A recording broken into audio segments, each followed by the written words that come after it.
जय हिंद दोस्तों, कैसे हैं आप सब। सभी प्यारे भक्तों को जय श्री राम। दोस्तों, इस समय मैं आया हूं जगत के पालनहार प्रभु श्री राम की नगरी अयोध्या में। दोस्तों, इस पावन धरती पर आने के बाद मैं आपको अयोध्या दर्शन कराने के साथ साथ अयोध्या की संपूर्ण जानकारी भी प्राप्त कराऊंगा। दोस्तों, अगर आप भी अयोध्या धाम के दर्शन करना चाहते हैं तो आप बिल्कुल सही वीडियो पर आए हैं। वीडियो के अंत तक बने रहना। दोस्तों, इस वीडियो में आप जानेंगे कि यहाँ तक कैसे पहुँचे, होटल धर्मशाला कहाँ लें सबसे कम रेट पर, अयोध्या दर्शन करने का सही तरीका क्या है, दर्शन के प्रमुख मंदिर व स्थान कौन कौन से हैं, खाने पीने की क्या व्यवस्था है और सबसे इम्पोर्टेंट कि इस पूरे बजट में टोटल खर्चा कितना आएगा। दोस्तों, हम शुरू से बात करते हैं और हम जानते हैं कि आप अयोध्या तक कैसे पहुंचेंगे। तो सबसे पहला साधन है ट्रेन का, जो कि सबसे सस्ता और सरल साधन है। अयोध्या के अंदर दो मेजर रेलवे स्टेशन है, अयोध्या धाम और अयोध्या कैंट रेलवे स्टेशन। दोस्तों, अयोध्या धाम एक हाईटेक रेलवे स्टेशन है जो कि अयोध्या राम मंदिर के थीम पर बिल्कुल बनाया गया है, जो कि राम मंदिर से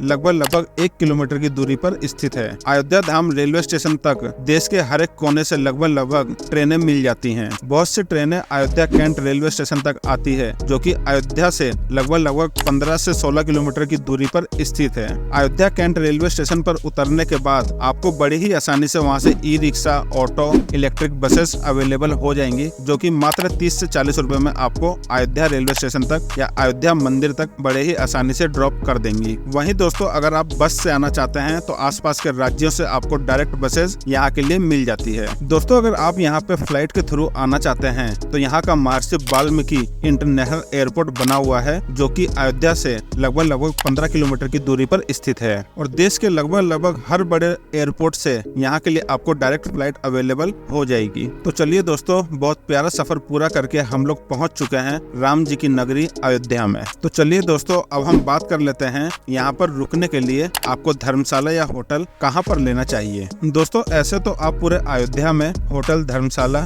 या एक दिन का स्टे बड़े ही आसानी से ले सकते हैं, लेकिन यहाँ पर मैं आपको एडवाइस यही करूंगा, आप अयोध्या धाम रेलवे स्टेशन पर, राम की पेड़ी के पास या हनुमान गढ़ी के पास या अयोध्या कैंट रेलवे स्टेशन के पास बहुत ही अच्छे और बजटेड होटल आपको अवेलेबल बड़े ही आसानी से मिल जाएंगे। यही दोस्तों, अगर मैं रेंट की बात करूं तो 500 में आपको बड़ी ही आसानी से धर्मशाला, और होटल की बात करूं तो 800 से 1000 रुपए में होटल और 1500 से 2000 तक में लग्जरी रूम यहाँ पर बड़ी ही आसानी से अवेलेबल हो जाएंगे। दोस्तों, अगर मैं फ्री में बात करूं तो अयोध्या धाम रेलवे स्टेशन के पास ही काफी सारे टेंट लगे हुए हैं, जहाँ पर पूरी फैसिलिटी के साथ आप स्टे कर सकते हैं। दोस्तों, अगर आप सुबह के समय 8 से 9 बजे के बीच में अयोध्या पहुँच जाते हैं तो आप एक ही दिन में सभी मंदिरों के दर्शन करके अपने घर वापस जा सकते हैं। तो आपको यहाँ पर होटल लेने की भी कोई जरूरत नहीं पड़ेगी। तो चलिए दोस्तों, जानते हैं अयोध्या में दर्शन और घूमने का सही तरीका क्या रहता है, जिससे आप कम से कम समय में और कम से कम पैसों में पूरे अयोध्या धाम को घूम सकते हैं।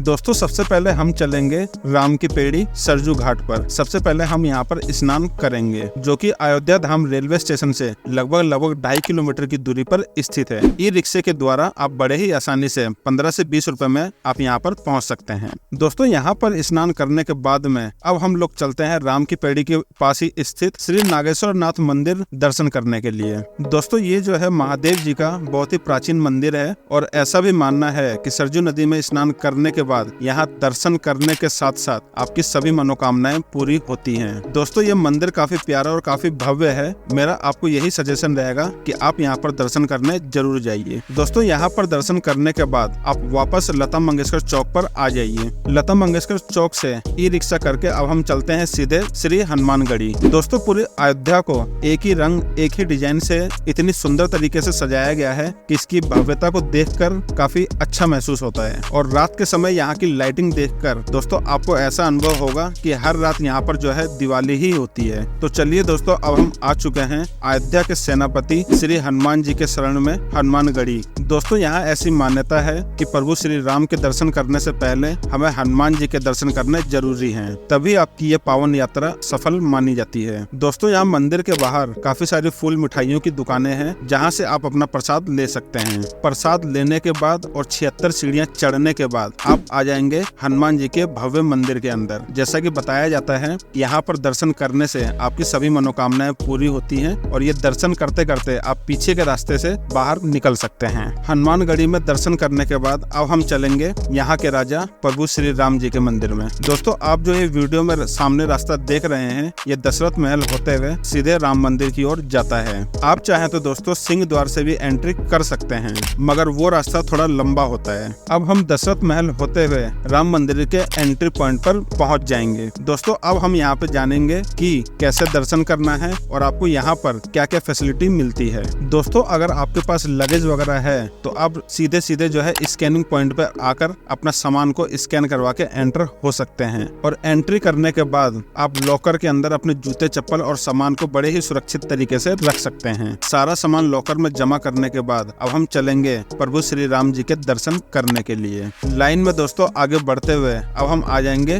भव्य मंदिर के प्रांगण में। दोस्तों मंदिर की भव्यता और दिव्यता देखकर आप दंग रह जाएंगे। सच में दोस्तों बहुत ही प्यारा और अलौकिक मंदिर बना हुआ है, जिसकी खूबसूरती और दिव्यता मैं शब्दों में बयान नहीं कर सकता। दोस्तों जैसे ही आप सीढ़ियां चढ़कर मुख्य मंदिर में प्रवेश करेंगे, दूर से ही आपको प्रभु श्री राम जी के दर्शन मिल जाएंगे। दोस्तों फिर आप आगे बढ़ते हुए गर्भगृह के पास आते हुए प्रभु श्री राम के भव्य दर्शन आपको देखने को मिलेंगे। दोस्तों यहाँ पर प्रभु श्री राम 5 वर्ष के स्वरूप में विराजमान हैं। दोस्तों यहाँ पर दर्शन करने के बाद में अब हम चलते हैं मंदिर प्रांगण के बाहर। लॉकर से सारा सामान और अपने जूता चप्पल लेने के बाद में सारा सामान लेने के बाद एक बार फिर से हम बाहर आ जाएंगे। दोस्तों अभी के समय में भीड़ एकदम नॉर्मल हो गई है और साथ ही साथ व्यवस्था इतनी अच्छी है कि आपको भीड़ का बिल्कुल भी अनुभव नहीं होगा। दोस्तों अगर आपके पास कोई भी सामान नहीं है तो आप यकीन मानिए 20 से 30 मिनट के अंदर आप दर्शन करके बाहर वापस आ जाएंगे। दोस्तों यहाँ पर जो टाइम लगने वाला है वो आपको लॉकर के पास लगने वाला है। या तो आप वीकेंड में आते हैं या किसी फेस्टिवल सीजन में आते हैं तो थोड़ी बहुत आपको यहाँ पर भीड़ देखने को जरूर मिलेगी। दोस्तों अगर आप यहाँ पर रात के समय में आते हैं तो रात के अंधेरे में यहाँ की लाइटिंग की खूबसूरती देखकर इसकी सुंदरता में और 4 चांद लग जाते हैं। दोस्तों अगर आप चाहें तो आप यहाँ पर शाम के भी दर्शन कर सकते हैं। दोस्तों अगर यहाँ पर मैं दर्शन करने की टाइमिंग की बात करूँ तो सुबह 5:30 बजे से लेकर रात के 10 बजे तक दर्शन होते हैं। बीच में किसी भी समय कोई भी ब्रेक नहीं होता है। यहाँ पर दर्शन करने के बाद में अब हम चलेंगे दशरथ महल के दर्शन करने के लिए, जो हनुमानगढ़ी की साइड में स्थित है। दशरथ महल भी बहुत ही प्राचीन और दिव्य स्थान है दर्शन करने के लिए। यहाँ पर दोस्तों आप पूरे राम दरबार के